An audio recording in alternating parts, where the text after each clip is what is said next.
Have you ever been so certain of your happiness that the thought of it shattering feels like a scene from a movie, not your own life? I had it all, a loving husband of 8 years, a beautiful home we'd built together, and our first child on the way. I was living the dream. But then a woman I'd never met called me, her voice dripping with pity to inform me that my entire life was a lie. She was his real love, she said, and I was just an obligation. She thought she held all the cards. What she didn't know was that in my husband's world of carefully constructed lies, I was about to play an old recording that would burn it all to the ground. Our house on Maple Creek Lane wasn't just built of wood and stone. It was constructed from 8 years of shared dreams. Amelia Hayes, an interior designer by trade, had personally overseen every detail.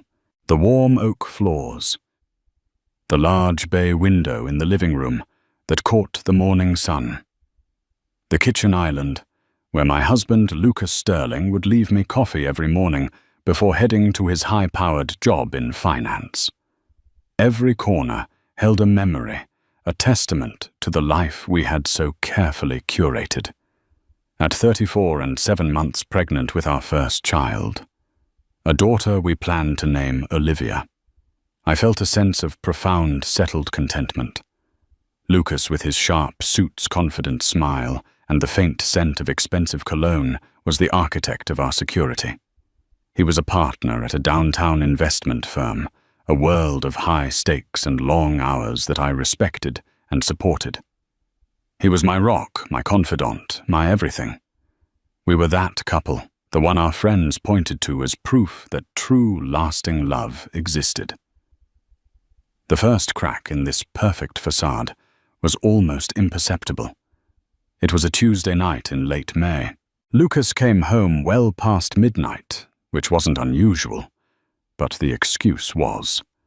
The servers crashed downtown, had to work with IT all night to get the trading platforms back online for the Asian markets. He'd mumbled, dropping his briefcase by the door and loosening his tie.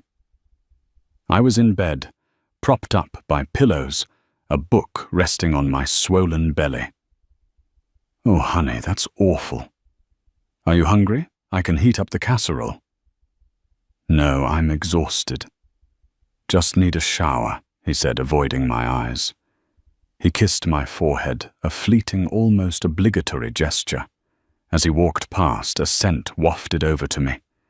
It wasn't his usual Tom Ford cologne. It was something lighter, floral, distinctly feminine. Perfume. I frowned. Maybe he'd been near a female colleague during the IT crisis. Plausible. I told myself to stop being silly. My hormones were making me paranoid. I pushed the thought away, chalking it up to the anxieties of a first-time mother. But the seed of doubt had been planted. Over the next few weeks, the cracks began to spiderweb. The late nights at the office became more frequent. Phone calls were suddenly taken on the back patio, his voice a low, intimate murmur. When I'd walk by, he'd abruptly change his tone, making it louder, more professional. "Yes, I understand the risk portfolio, Henderson. Send me the updated prospectus." But I'd heard the softer tone that preceded it. He became more attached to his phone than ever, its screen angled away from me with a practiced subtlety. Once he left it on the kitchen counter while he showered. I felt a wave of guilt wash over me, but a stronger, more desperate curiosity took hold. My heart hammered against my ribs as I picked it up. Locked. Facial recognition. Of course, I put it back down, my hand trembling slightly. What was I doing? I was Amelia Hayes, and I trusted my husband. The gaslighting was a masterclass in psychological manipulation. "You seem a bit on edge lately, Ames," he said one evening, rubbing my shoulders as I stood looking out the bay window.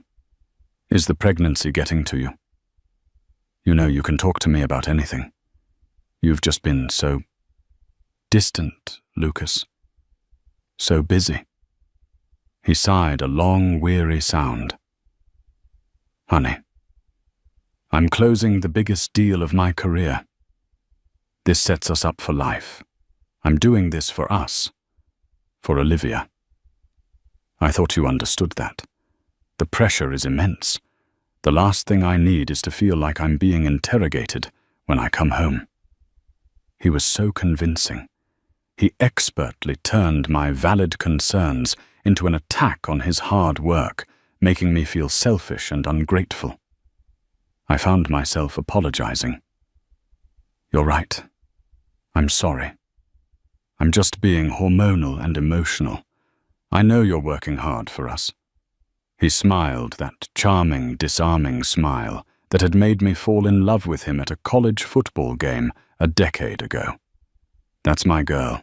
The breaking point came not with a bang, but with the quiet click of a mouse.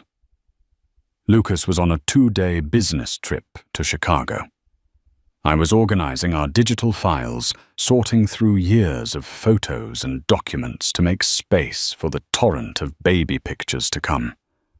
I decided to clean up our shared cloud drive, a digital attic filled with old receipts, travel confirmations, and forgotten documents. I clicked on a folder labeled Expense Reports, 2025. Inside were PDF receipts he'd uploaded for work. I was about to close it when my eyes caught on a file name, Receipt Hotel Celeste, 06/04/25. The date was from 3 weeks ago, a night he was supposedly working late at the office. Hotel Celeste wasn't in Chicago. It was a chic boutique hotel in our city, less than 5 miles from his downtown office. My breath hitched. My fingers felt like ice as I double-clicked the file. The PDF opened.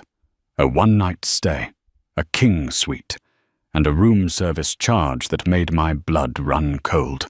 Dinner for 2 oysters champagne, a filet mignon, and a chocolate lava cake. Total $342,050. It was a lover's cliché. And underneath another charge from the hotel's gift shop, a Sophie Beale Bras petite perle necklace. The name meant nothing to me, but the price tag did $1,250. I had never received such a necklace. I felt the baby kick a sharp, sudden jolt, as if she could sense my distress. I wrapped my arms around my stomach, a primal need to protect her from the poison that was now coursing through my veins. The perfume the late nights, the secret calls it, wasn't paranoia. It was intuition. It was the truth. I sat there in the silent house, the glow of the monitor illuminating my tear-streaked face. The man I had built my world around was a stranger. The foundation of our life wasn't stone. It was sand. And the tide was coming in. I didn't cry for long. The shock quickly morphed into something else. Something cool and hard and sharp. Anger. I wasn't just a hormonal pregnant woman. I was a woman who had been played for a fool, and I would not go down quietly. My mind started working the gears of my past self, the meticulous, detail-oriented designer grinding back to life. He had built a facade. I would be the one to orchestrate its demolition. The next morning I woke up with a chilling clarity. The grief was still there, a heavy weight in my chest, but it was now insulated by a layer of cold resolve. I would not confront him. Not yet. A premature confrontation would only lead to more lies, more gaslighting, and a chance for him to cover his tracks. I needed more than a hotel receipt. I needed an airtight case. I needed undeniable, soul-crushing proof. My first call was to my best friend, Sarah Jenkins, a sharp-witted lawyer with a cynical view of the world. Sarah had been my maid of honor and my fiercest protector. Amelia. You're up early. Everything okay with the baby? She answered, her voice still thick with sleep. I took a shaky breath. Sarah, I need you. I think Lucas is having an affair. There was a pause, then the sound of rustling sheets. I'm on my way. Don't do anything. Don't say anything to him. Just act normal. I'll be there in 20 minutes with coffee and croissants. True to her word, Sarah arrived, her expression a mixture of fury and concern. I laid out the evidence on the kitchen island, the hotel receipt, the timeline of his late nights, the memory of the strange perfume. She listened intently, her lawyer's mind processing every detail. The bastard. She breathed, her knuckles white around her coffee mug. Amelia. I am so sorry. Don't be sorry, I said, my voice steady. Be my counsel. What do I do? We dig. Sarah said, her eyes glinting. We become archaeologists. We're going to unearth every single lie. That afternoon, with Sarah's guidance, I began the grim task of excavating my husband's secret life. The first step was practical. I called our mobile phone provider. Posing as the doting, slightly confused pregnant wife trying to consolidate our family plan, I managed to get a detailed call and text log for the past 6 months sent to my email. My husband is so busy, he asked me to handle it.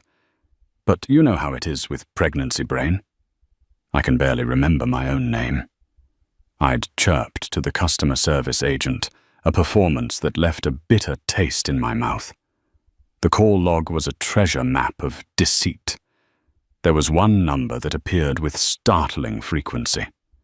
Dozens of calls, often late at night. Hundreds of texts. The calls were long, sometimes over an hour. I Googled the number. It was a mobile phone, no name attached. Next, the credit cards.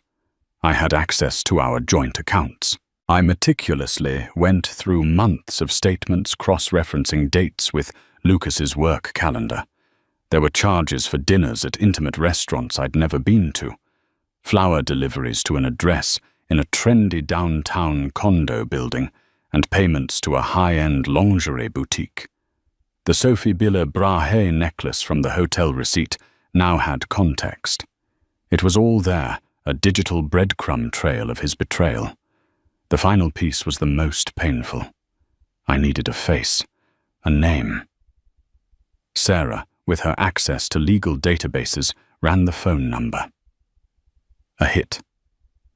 Chloe Reed. Sarah said over the phone, her voice grim. Age 26. Lives at the address where the flowers were sent. She's a junior financial analyst at Matheson & Co., one of the firms Lucas's company works with on the big merger deal. Chloe Reed. The name felt like a physical blow. I typed it into the search bar of Instagram. Her profile was public. My heart pounded as her life flashed before me on the screen. She was beautiful in a youthful, effervescent way that felt like a direct contrast to my own settled maternal state. There were pictures of her with friends, clinking champagne glasses on rooftop bars. There were photos of her in exotic locations that perfectly matched Lucas's business trips. A weekend in Miami in April. Best surprise getaway, a week in London in February. Feeling like the luckiest girl in the world. And then I saw it. A photo posted 3 weeks ago. It was a close-up of her neck and collarbone, showcasing a delicate pearl necklace. The Sophie Bille Brahe. The caption read, "Sometimes you meet a person and you just know that they are your person." My heart is so full. I scrolled further. Cryptic posts about a love that was complicated, but worth it. A picture of 2 wine glasses with the caption, "Celebrating our future." In the reflection of one of the glasses, I could just make out the blurred silhouette of a man in a suit. Lucas.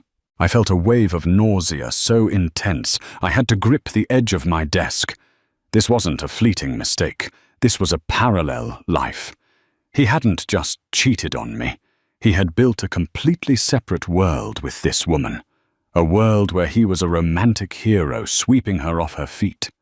He was funding her lifestyle, her apartment, her happiness with the money he claimed to be earning for our family, for our daughter. That night, unable to sleep, I wandered into the nursery. The crib was assembled, the walls painted a soft shade of lavender. Tiny clothes were folded in the dresser. This room, once a symbol of our shared future, now felt like a stage for a tragic play.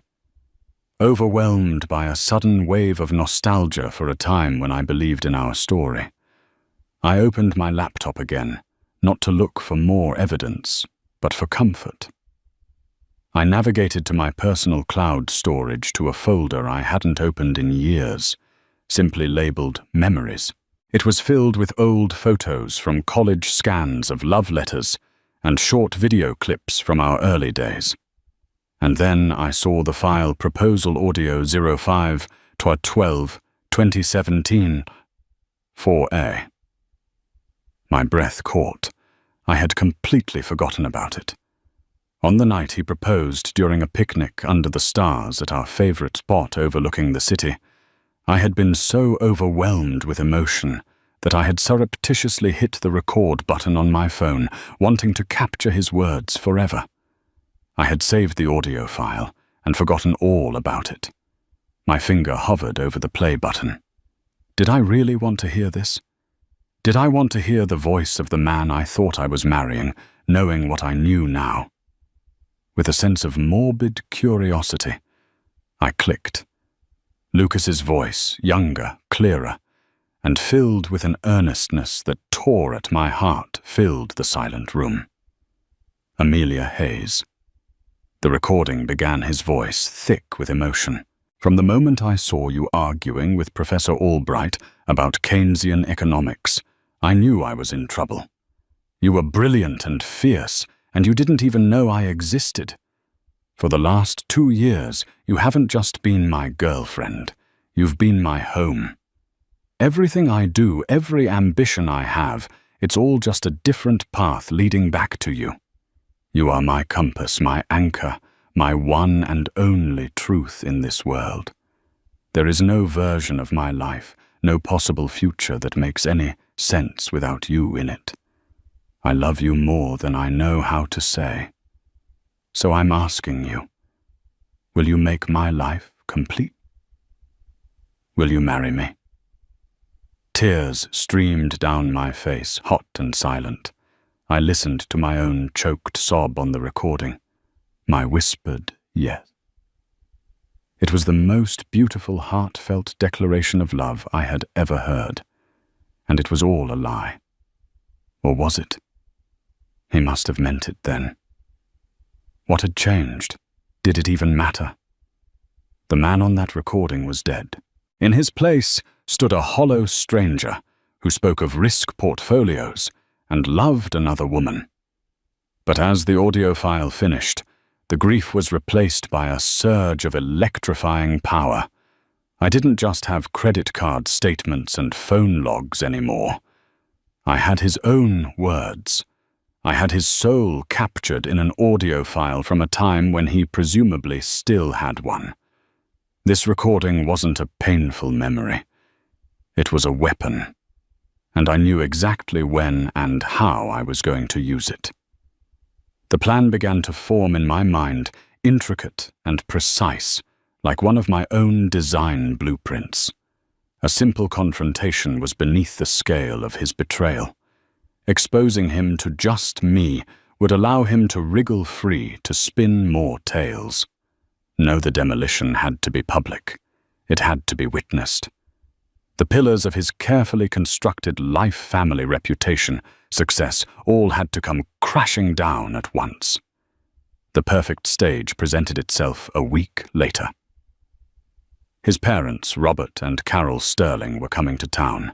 They were lovely people, a classic old-money couple from Connecticut who adored me and were ecstatic about their first grandchild. They had called to arrange a visit specifically to see the nursery and celebrate with us. Lucas, ever the devoted son, suggested we host a small family dinner at our house the following Saturday. Just us and my parents, he'd said, smiling at me over breakfast. A little celebration for Olivia before she arrives. We can show them everything you've done with the nursery. They'll be so thrilled. It was perfect. The ultimate audience. His adoring parents who saw him as the golden boy who could do no wrong. I spent the week preparing not just for the dinner, but for the performance of my life. I was the perfect, glowing, expectant mother. I discussed menu options with Lucas, feigned excitement about his parents' visit, and played the role of the happy, oblivious wife. Inside, I was a coiled spring of ice and fury. Every smile I gave him, every loving touch I accepted, felt like a betrayal of myself, but it was a necessary evil. I was setting the trap, and the bait had to be convincing. The day before the dinner, my phone rang. It was an unknown number, the same number I had traced to Chloe Reed. My heart leaped into my throat. I had expected to have to orchestrate this part of the confrontation myself, but it seemed my husband's arrogance was about to do the work for me. I let it ring 3 times before answering, composing my voice to sound calm, slightly questioning. Hello. Is this Amelia? The voice on the other end was young, confident, and laced with an infuriating note of condescending pity. It is. Who's calling? I asked, keeping my tone neutral. My name is Chloe Reed. She paused as if expecting the name to shatter me. I think we need to talk. About Lucas. Here it was, the moment I had been dreading and anticipating. I walked into the nursery and sat in the rocking chair, my hand resting on my belly. Okay, Chloe. I'm listening. Look, I don't want to do this over the phone, and I know this must be hard for you to hear, especially in your condition, she said, the word dripping with disdain. But you need to know the truth. Lucas and I are in love. He loves me. What he has with you is an obligation, a history. He was going to tell you, but he's been waiting for the right time after the baby is born. He doesn't want to cause you undue stress. The sheer audacity of it stole my breath. This girl fed a diet of Lucas's lies, truly believed she was the heroine of this story, and I was the tragic, clueless wife. He had probably told her I was emotionally unstable, that our marriage was one of convenience. He had painted a masterpiece of deception, and she was its primary subject. He told me he's only staying with you out of guilt. She continued, her voice gaining momentum. He said your marriage has been over for years, that you're more like roommates. He doesn't love you, Amelia. He's with me. You deserve to know that your whole life is a sham. I listened, letting her empty her arsenal of rehearsed lines. I didn't cry. I didn't scream. A strange glacial calm settled over me. He told you all that I asked, my voice soft. Yes. He wants to be with me. To build a real life, a life based on passion and real love, not just history. Passion. Real love. The phrases sounded so hollow, so cliché.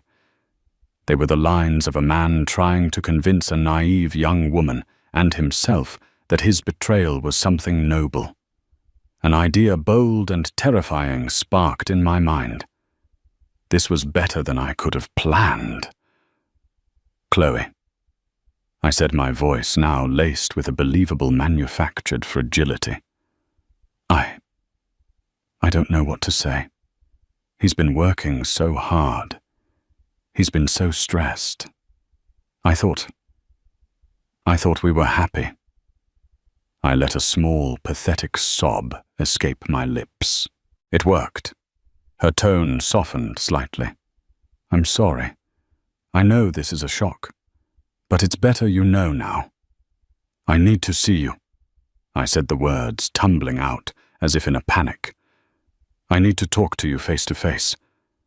I can't believe this unless I hear it from you in person. There was a moment of hesitation on her end. I don't know if that's a good idea.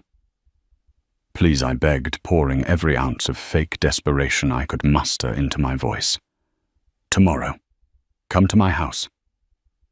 Lucas is having his parents over for a small dinner. They'll be here around 7. If you could come around 8, he'll be here. We can all talk this out. Like adults, it was a gamble, a huge one. I was inviting the viper into my nest, but I was counting on her ego. I was counting on her belief that she was the real love, and that her presence would force the issue, forcing Lucas to finally choose her in front of his family. To a 26-year-old who believed she was in a grand romance, it would be an irresistible, cinematic moment. You want me to come to your house while his parents are there? She asked, a note of surprise in her voice. Yes, I whispered. I want to see the way he looks at you. I need to see if it's real. Then I'll know, and I can let him go. Another pause. I could almost hear the calculations in her head, the fantasy playing out. She would arrive, the beautiful, honest truth-teller, exposing the loveless marriage and claiming her man. Okay, she finally said, her voice firm again, full of renewed conviction. Okay, Amelia, I'll be there. 8 o'clock. She hung up.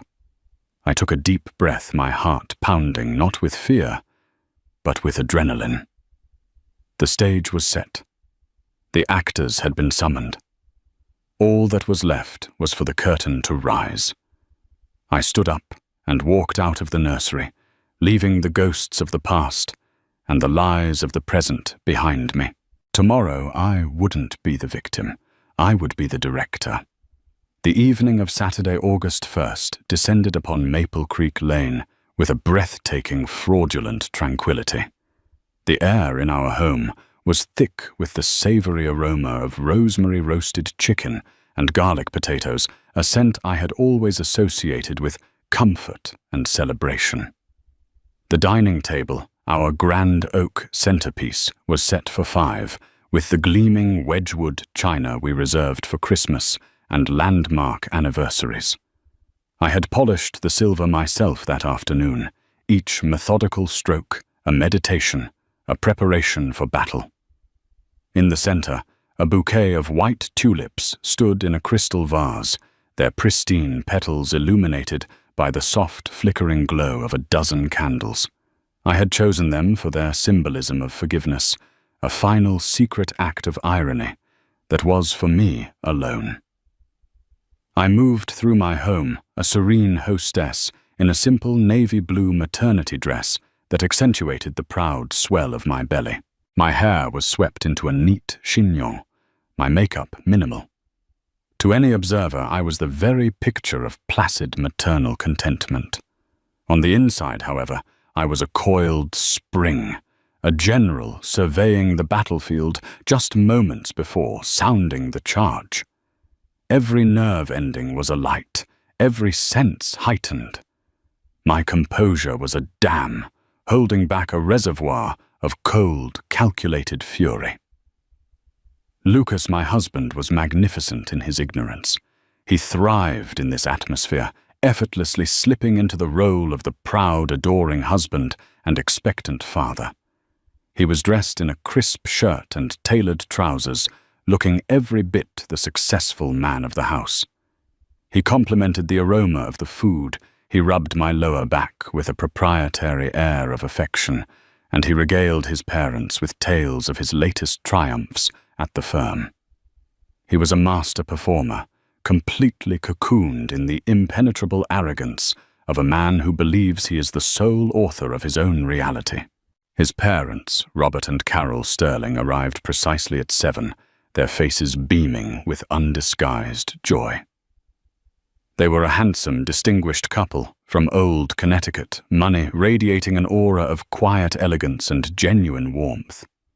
Carol, smelling faintly of Chanel No. 5, enveloped me in a gentle, cautious hug, her perfectly manicured hand coming to rest on my stomach.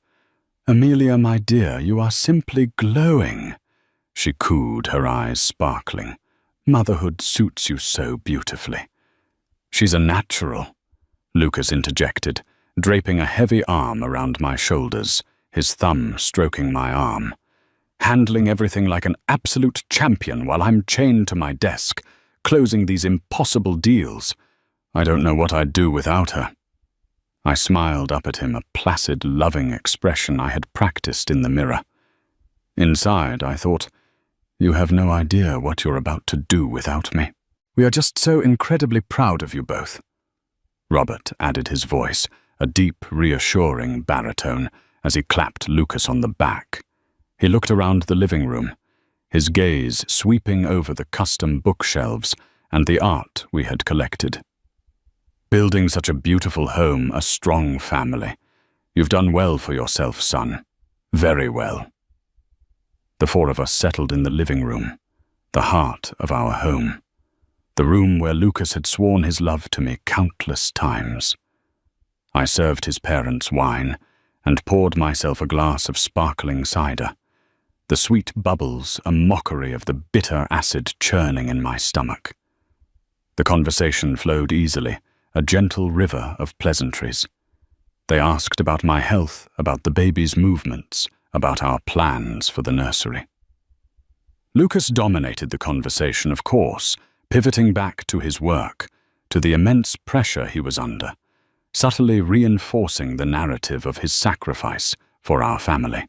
"It's the final push on the Matheson merger," he explained, swirling the deep red liquid in his glass. "The due diligence is a killer, but integrity is everything in our business.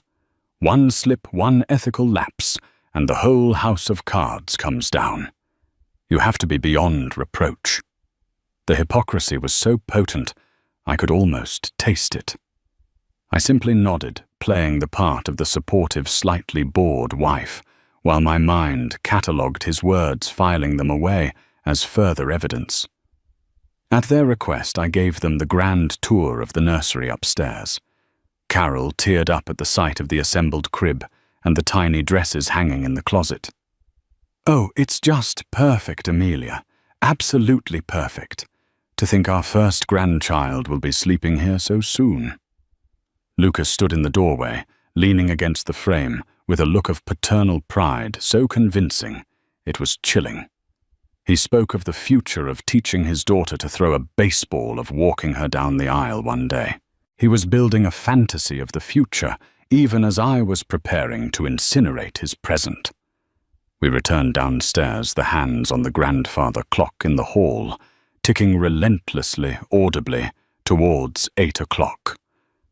Each tick was a drumbeat, counting down the seconds to detonation.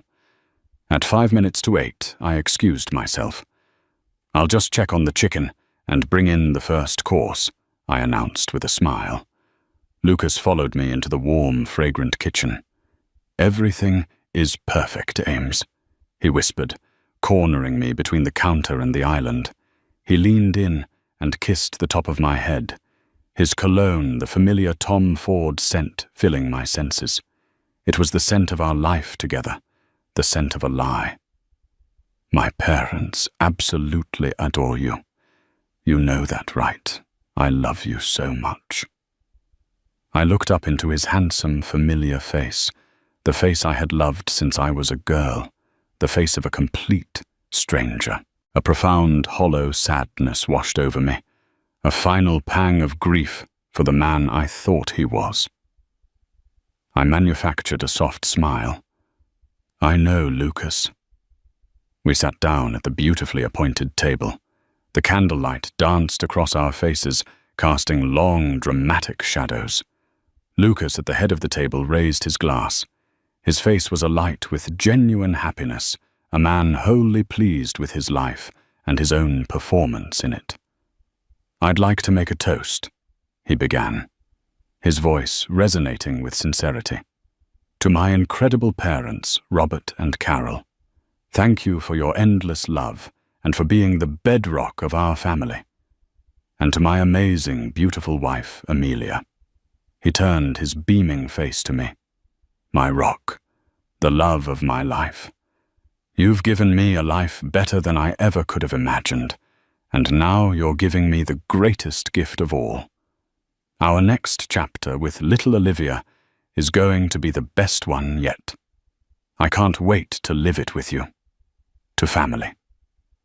To family." Robert and Carol echoed, their faces glowing with pride and affection. As their crystal glasses clinked together in a harmonious chime, a sharp, discordant sound cut through the warmth. The doorbell rang. The sound was jarring an electric shock to the placid atmosphere. A flicker of genuine confusion crossed Lucas's face. He lowered his glass. "Are we expecting someone else?" "No," I said, my voice a perfect imitation of mild surprise. I calmly placed my linen napkin on the table beside my plate. "I'll get it." My heart was a frantic drum against my ribs, but my movements were fluid and unhurried. I pushed my chair back, the legs scraping softly against the polished oak floor. Every eye was on me as I walked from the dining room, through the living room, and into the foyer. The house was silent save for the ticking of the clock. I felt like an actress walking onto a stage, every sense on high alert. I reached the heavy front door, my hand steady as I wrapped it around the cool, solid brass knob. I took one final deep, fortifying breath and pulled the door inward. There, bathed in the soft yellow light of the porch lamp, stood Chloe Reed. She was exactly as I had pictured her from her Instagram profile, though in person her ambition felt more palpable, more desperate. She wore a stylish black dress that was just a little too tight, her makeup a little too heavy for a quiet family dinner. Her blonde hair was perfectly styled, and she held her chin high, but I could see the nervous tremor in her hands. Her eyes, wide and determined, darted past me, fixing on the domestic tableau in the dining room. From the corner of my eye, I saw Lucas. He had risen halfway from his chair, his body frozen in a strange, contorted posture. Every drop of blood had drained from his face, leaving it a waxy, ghostly white. His mouth hung slightly open. His toast, forgotten his expression, one of pure, unadulterated horror. He looked like a man who had just seen his own executioner walk through the door. Robert and Carol simply looked on, their faces etched with polite confusion. "Chloe," Lucas stammered, his voice a strangled whisper that barely carried across the room. What in God's name are you doing here?" Chloe ignored him completely. Her performance was not for him. It was for his parents, and for me. She took a purposeful step across the threshold, bringing the faint floral scent of her perfume, the ghost scent from his shirts, into my home. Her gaze, filled with a potent cocktail of pity and resolve, landed on me before sweeping towards the Sterlings. "Hello?" she began, her voice shaking almost imperceptibly, but fortified with rehearsed conviction. "I am so terribly sorry to interrupt your dinner. My name is Chloe Reed." She took another deliberate step into the room, forcing Lucas to stumble backward.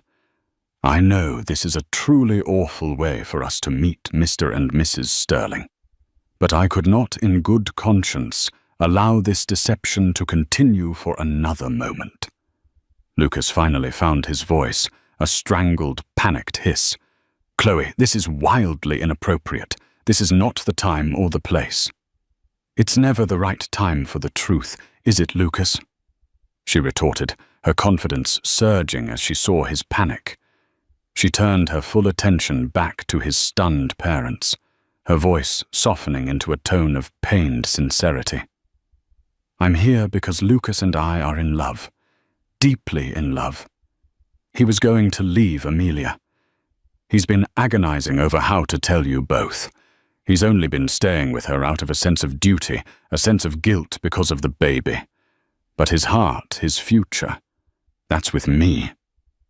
A sharp, audible gasp escaped from Carol Sterling. Her hand flew to her chest, as if to physically keep her heart from breaking. Robert's face, once warm and proud, was hardening into a mask of granite. "Lucas, what is the meaning of this?" Robert demanded, his voice a low, dangerous rumble. "She's lying," Lucas sputtered, finally lashing out his eyes wide with frantic desperation. He began to invent, to weave a new lie on the spot. She's a junior analyst from a partner firm. She developed an unhealthy fixation on me. I tried to let her down gently, but she's been harassing me. She's unstable, Amelia, honey.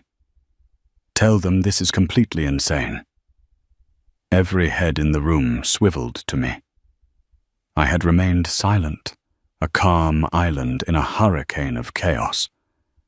I let the silence stretch, letting his frantic, pathetic lies hang in the air and rot. Chloe looked smugly triumphant. Lucas looked at me with pleading eyes, begging me to validate his lie to save him. I finally moved. I walked slowly, deliberately to the head of the dining table, to the spot where Lucas had stood just minutes before, toasting our love. I looked at Chloe, my expression not one of anger, but of a kind of clinical pity. "You believe you're his real love?" I asked, my voice slicing through the tension, clear and steady. "He told you our marriage was a loveless obligation, that he didn't love me." "Yes," Chloe said, her chin jutting out defiantly. "He told me everything." "I see," I said, nodding slowly. "The thing about Lucas, you see, is that he tells many stories. He is a wonderful storyteller. He told you a story of a tragic, trapped man finding his soulmate. It's a beautiful story. I'm sure in those moments when he was telling it to you, he was incredibly convincing." I reached into the pocket of my dress and pulled out my phone. My hand did not tremble. My eyes locked with Lucas's. The terror that had been simmering in them all evening now boiled over into pure, abject dread. He knew what was coming. "Lucas," I said, my voice softening just a fraction, which only made it sound more menacing. "You seem to have forgotten some of the other stories you've told. It's so hard to keep them all straight, isn't it? Let me help you remember one of them." With a few deliberate taps on the screen, I connected my phone to the Sonos speaker system that we had installed throughout the house. A small blue light on the speaker in the living room blinked once, signifying the connection. A moment of pristine, perfect silence hung in the air, a collective held breath. And then a voice filled the room. His voice. Younger, clearer, aching with an earnestness that was now grotesque in its sincerity. "Amelia Hayes." The recording began, his voice thick with raw, unfiltered emotion. "From the moment I saw you arguing with Professor Albright about Keynesian economics, I knew I was in trouble. You were brilliant and fierce, and you didn't even know I existed. For the last 2 years, you haven't just been my girlfriend. You've been my home. Everything I do, every ambition I have, it's all just a different path leading back to you. You are my compass, my anchor, my one and only truth in this world. There is no version of my life, no possible future, that makes any sense without you in it. I love you more than I know how to say. So I'm asking you, will you make my life complete? Will you marry me?" The audio played out each word, a spectral bullet from the past, tearing through the tissue of his present-day lies. When the recording ended with the sound of my own tearful whispered door, "Yes," the silence that crashed down upon the room was absolute, profound, and devastating. I watched Chloe's face. It was a slow-motion demolition. The defiant confidence shattered, first replaced by confusion, then by a flicker of dawning comprehension, and finally by the vacant, hollow-eyed horror of complete and utter realization. The romantic words he had whispered to her, the promises of a future, she understood now that they were not original. She was not his one great love. She was an echo, an affair built on plagiarized lines and recycled sentiment. Then I looked at my husband. Lucas was a husk. The color had not returned to his face. He was a portrait in shades of gray. His shoulders were slumped, his body seemingly having collapsed in on itself. He was utterly exposed, stripped naked by his own words, haunted and condemned by the ghost of a better man. Carol was weeping openly now, quiet, heartbroken sobs shaking her entire body as she stared at her son with revulsion. Robert was perfectly still, his face like a stone carving his jaw clenched so tight I thought it might crack. Finally, I turned my gaze back to the two of them, the architect of this ruin and his last failed project. "The difference between you and me, Chloe," I said, my voice resonating with a power I never knew I possessed, "is that when I was told a story, I was smart enough to keep the receipts. And the difference between the man on that recording and the man standing in this room," I said, my eyes boring into my husband's, "is that one of them had a soul." I took a deep, cleansing breath, the first truly easy breath I had taken in months. I was no longer a victim in their story. I was the author of its ending. "Now both of you get out of my house." Chloe was the first to break. The silence left by the echo of my husband's recorded voice was too heavy for her flimsy confidence to bear. A choked, guttural sob ripped from her throat, a sound of utter humiliation. Her carefully constructed fantasy had been publicly, brutally dismantled. She didn't look at Lucas. She didn't look at me. Her eyes were wild, unseeing as she spun around and fled her stylish heels, clattering a frantic, desperate rhythm on the oak floors and down the stone steps of the front porch. The sound faded into the night, leaving a void that was somehow more damning than the confrontation itself. Lucas remained a statue carved from ash and disbelief. His entire world had just detonated, and he was standing at its epicenter, his eyes stripped of their usual confident sparkle, finally found mine. They were begging, pleading for a lifeline, for a hint of the forgiving Amelia he had known and so expertly manipulated for years.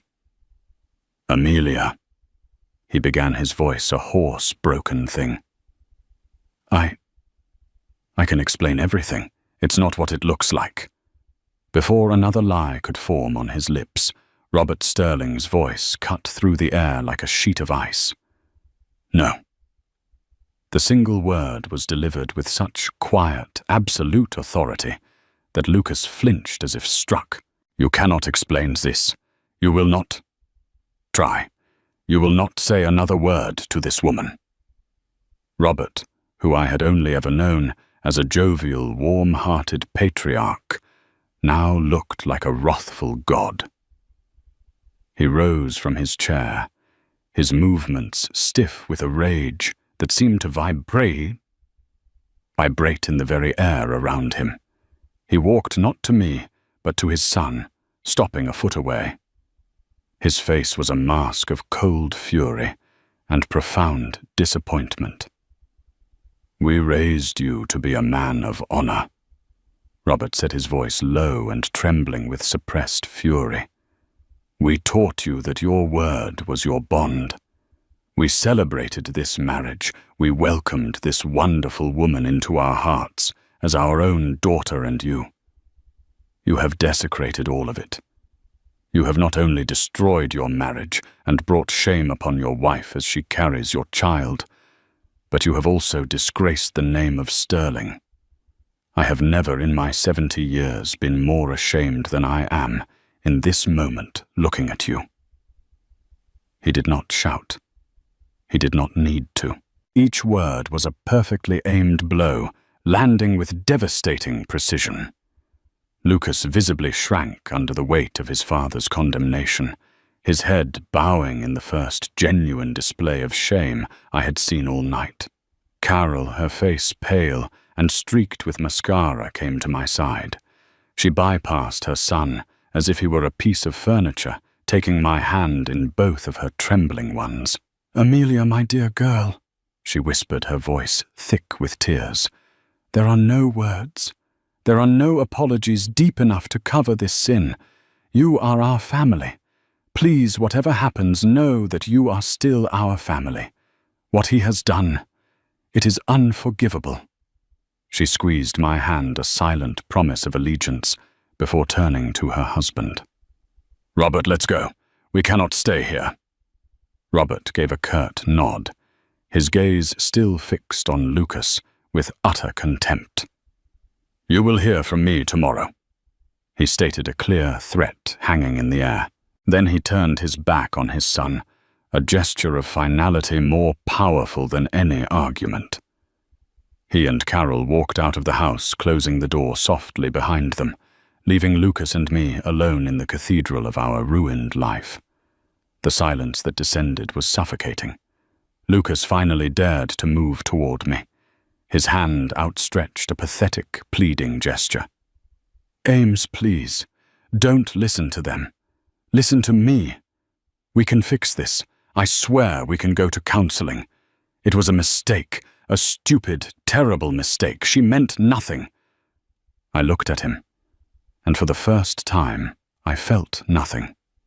The love, the anger, the pain, it had all been cauterized, leaving behind only a sterile, cold clarity. "A mistake, Lucas," I said, my voice eerily calm. "A mistake is taking the wrong turn on the highway. A mistake is forgetting to pick up milk. This wasn't a mistake. This was a project. You managed it with the same meticulous detail you apply to your financial portfolios. You compartmentalized. You lied.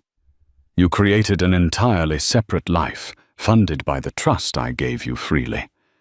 You built a narrative for her, where I was the villain, and a narrative for me, where you were the hero. That isn't a mistake. That is a masterpiece of deception." He flinched, the word project hitting its mark. "No, I love you. I always have. That recording, that was real. That was me. Yes, it was." I agreed, a sad, bitter smile touching my lips. "And that's the tragedy. I think you even believe that right now. But that man is gone. You killed him with 1,000 tiny cuts, 1,000 lies. You want to fix this as you can't fix something that you have systematically ground into dust. The only thing you've managed to fix tonight is my eyesight. For the first time in a very long time, I see you clearly." I turned my back on him just as his father had done and walked away. I didn't run. I walked up the stairs, each step feeling impossibly heavy, as if I were wading through water. I went into the nursery, the one room that was supposed to be about the future, and closed the door. The lock clicking shut was the signal for my own facade to crumble. My body began to shake uncontrollably. I slid down the wall, my hands clutching my belly, and I wept. It wasn't the loud, theatrical sobbing of a tantrum. It was a deep, silent, body-racking grief for a death. The death of my marriage, the death of the man I loved, the death of the future I had so happily and naively planned. I mourned the loss of our shared jokes, the comfortable silences, the decade of memories now irrevocably tainted. In that moment, the baby kicked a strong, definitive thump against my hand. It was an anchor in the storm, a reminder that I wasn't entirely alone. A reminder that my life was not in fact over. It was about to begin, in a way I had never imagined. The next morning, Sarah was at my door with coffee and a lawyer's ferocity. The divorce proceedings were swift and merciless. With Sarah as my advocate, and with the mountain of evidence I had collected, the phone logs, the credit card statements, the hotel receipts, and the sworn affidavits from his own parents. About the events of that night, Lucas had no ground to stand on. He was advised to concede to every one of my demands. The house, a significant portion of his assets, and a generous child support agreement were settled without a fight. Within a week on a day, I made sure to be out of the house. He moved his things. I returned to find empty spaces in the closet and gaps on the bookshelves. But the house felt lighter, cleaner, as if a poison had been purged from its very walls. The fallout for Lucas was catastrophic. His firm, terrified of the reputational damage, didn't fire him, but they did something far more humiliating. They moved him to a windowless office in the compliance department, a gilded cage where his sterling charm was useless. His career trajectory flatlined. His parents, true to their word, maintained a frosty distance, their support now directed solely towards me and their unborn grandchild. I heard through the grapevine that Chloe had vanished. Her social media was deleted, her number disconnected. She had resigned from her job and moved back to Ohio. Her ambition and her heart broken, a casualty of a war she never truly understood. She was fighting. My own war was with the ghosts in my house. The silence was a constant companion. To combat it, I began a methodical process of reclamation. I hired painters, and with a strange sense of liberation, rolled gallons of warm, sunny yellow paint over the cool, sophisticated grey Lucas, and I had chosen for our bedroom. I sold the dining table, unable to look at it without replaying that horrible night. In its place, I bought a small, round antique table, perfect for just me and a high chair. I started therapy, learning to untangle the web of gaslighting that had made me doubt my own intuition for so long. It was an exorcism not just of a man, but of the version of myself who had been his willing audience. 2 months later, with Sarah holding one of my hands and a nurse holding the other, I gave birth to a perfect 7-pound baby girl. As they laid her on my chest, her tiny face scrunched and her cry filling the room, I felt a wave of love so fierce and absolute it knocked the breath out of me. I looked at her, this tiny, innocent soul, who was half me and half a man I no longer knew, and I knew I couldn't name her Olivia. That name belonged to the ghost of my old life. I looked at her again, at the unwritten future in her eyes, and I thought about the unearned forgiveness Lucas had expected and the state of being I now craved for myself. Her name is Grace, I whispered. A year later, the house on Maple Creek Lane was a different place. The silence was gone, replaced by the joyful shrieks of a toddler discovering the world, the sound of cartoons on the television, and the music I played loudly while I cooked. My interior design business, which I had put on the back burner, was now thriving.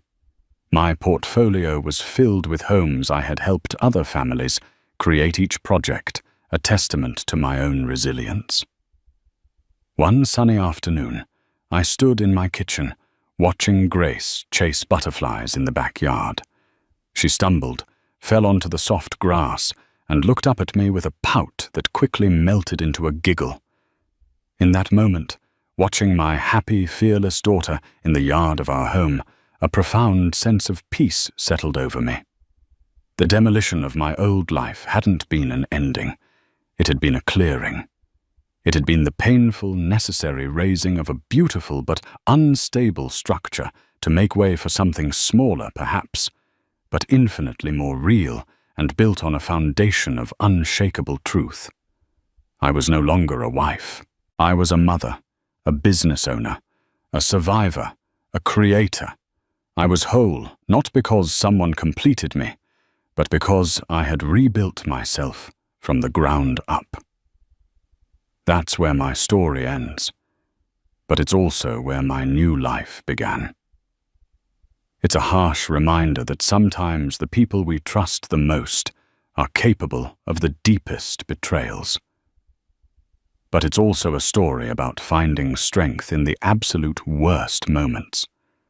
My husband and his mistress thought they were rewriting my life, but they only gave me the pen to write a much better chapter. One of independence, resilience, and a love for my daughter that is more real than any lie he ever told. If my story resonated with you, if you've ever had to fight your way out of the darkness and find your own strength, please give this video a like and share it with someone who might need to hear it. Don't forget to subscribe for more real-life stories about overcoming betrayal and reclaiming your power. Remember, you are the author of your own story. Make it a masterpiece.